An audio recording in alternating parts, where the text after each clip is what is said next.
అవినీతి జరిగిందో అసలు పూర్తిగా ఒక్కొక్కటిగా బయటకు వస్తున్నటువంటి పరిస్థితి కనిపిస్తోంది. అంటే జగన్మోహన్ రెడ్డి ఏరు కోరి తెచ్చుకున్నారు, ఎండీగా పెట్టుకున్నారు మధుసూదన్ రెడ్డిని. సో ఆయన సొంత జాగీర్ లాగా ఇటు ఏదైతే వాళ్ళ పార్టీకి సంబంధించి అంటే జగన్మోహన్ రెడ్డి పార్టీకి సంబంధించి కావచ్చు విచ్చలవిడిగా దాంట్లో అవినీతి సొంత జాగీర్గా వ్యవహరించిన పరిస్థితి ప్రస్తుతం ఇప్పుడు ఆయనను సస్పెండ్ చేసినటువంటి పరిస్థితి కనిపిస్తోంది. ఒక్కొక్కరిగా ఈ కూటమి ప్రభుత్వం వచ్చిన తర్వాత అవినీతి మరకలంటున్న ఏదైతే ఉద్యోగులందరినీ కూడా పక్కన పెట్టేస్తున్న పరిస్థితులు కనిపిస్తా ఉన్నాయి.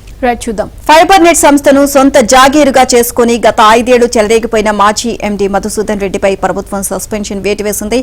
ఐఆర్ఏఎస్ బ్యాచ్ కు చెందిన మధుసూదన్ రెడ్డిని గత సీఎం జగన్ 2020 మే 19వ తేదీన ఫైబర్ నెట్ ఎండీగా ఏరికోరి నియమించారు. జగన్ మనసు తెలిసిన అధికారిగా ఫైబర్ నెట్ ను విచ్చలవిడి అవినీతికి వైసీపీ రాజకీయ అవసరాలకు కేంద్రంగా మార్చారు. ఆయన భార్య వైసీపీలో క్రియాశీలక కార్యకర్తగా ఉన్నారు. ఫైబర్ నెట్ కార్యాలయాన్ని బంధువులు సన్నిహితులతో నింపేశారు. ఈ నేపథ్యంలో కొత్త ప్రభుత్వం ఏడాది జూన్ 7వ తేదీన మధుసూదన్ రెడ్డిని ఎండీగా తప్పించింది. డిప్యుటేషన్ మీద వచ్చిన ఆయన్ను తిరిగి కేంద్ర సర్వీసులకు పంపకుండా రాష్ట్రంలోనే ఉండాలి అని ఆదేశించింది. ఈ నెల 22వ తేదీతో ఆయన డిప్యుటేషన్ కాల పరిమితి పూర్తి కానుంది. ఈలోగానే ఆయన్ను సస్పెండ్ చేస్తూ ప్రభుత్వం నిర్ణయం తీసుకుంది.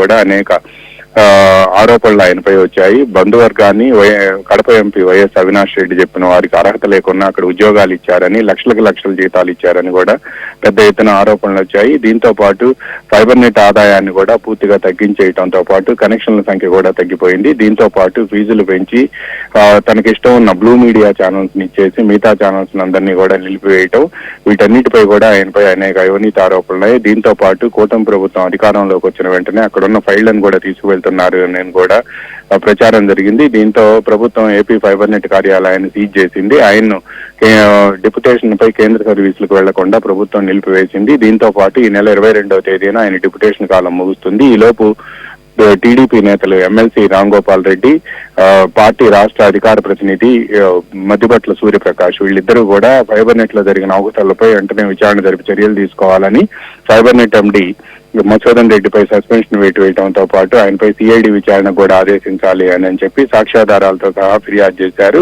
ఈ ఫిర్యాదుపై స్పందించిన రాష్ట్ర ప్రభుత్వం గత రాత్రి ఆయన్ను సస్పెండ్ చేస్తూ రాష్ట్ర ప్రభుత్వ ప్రధాన కార్యదర్శి నీరబ్ కుమార్ ప్రసాద్ మధుసూదన్ రెడ్డి సస్పెన్షన్ ఆర్డర్స్ ఇచ్చారు. దీంతో పాటు ఆయన హెడ్ క్వార్టర్స్ విడిచి వెళ్లవద్దు అని చెప్పి కూడా ఆదేశాలు జారీ చేశారు. రేపో మాపో ఫైబర్ నెట్ లో జరిగిన అక్రమాలపై సిఐడి విచారణ కూడా ఆదేశించే అవకాశం ఉంది. ఫైబర్ నెట్ లో ప్రధానంగా తన బంధువులను వారితో పాటు వైఎస్ అవినాష్ రెడ్డితో పాటు మరికొంతమంది వైసీపీ నేతలు చెప్పిన వారికి పోస్టింగ్లు ఇచ్చారని, వారి నేటికి కొనసాగటం పట్ల ఆశ్చర్యం వ్యక్తం అవుతుంది. రాష్ట్ర కూటమి ప్రభుత్వం అధికారంలోకి వచ్చిన వెంటనే లాగిన్ ఐడీలను డౌన్ చేసినప్పటికీ కూడా ఫైబర్ నెట్ కార్యాలయంలో ఉన్న పలు ఫైళ్లను ఫిజికల్ గా ఎత్తుకు వెళ్తున్నారు అని చెప్పి సాక్ష్యాధారాలతో సహా కొంతమంది రాష్ట్ర ప్రభుత్వానికి ఫిర్యాదు చేశారు. పలు కీలక ఫైళ్లను ఈ విధంగా తస్కరిస్తున్నారు అని చెప్పి కూడా ఫిర్యాదులు వెల్లువెత్తాయి. దీంతో పాటు ఫైబర్ నెట్ కు వచ్చిన నిధుల్ని కూడా దారి మళ్లించారు అని చెప్పి వేరే అవసరాలకు ఉపయోగించారు అని కూడా ఆరోపణలు ఉన్నాయి. అసలు ఆ నిధులు ఏమయ్యాయి, బ్యాంక్ అకౌంట్ల నుంచి ఎటు వెళ్ళాయి అనే అంశంపై కూడా సిఐడి ఆరా తీయాలి అని చెప్పి టీడీపీ నేతలు ఫిర్యాదు చేశారు.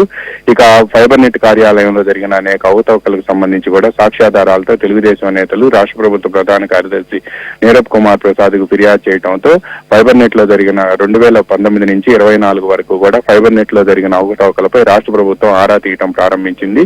ఇందులో భాగంగా మొదటి చర్యగా మధుసూదన్ రెడ్డిని సస్పెండ్ చేశారు.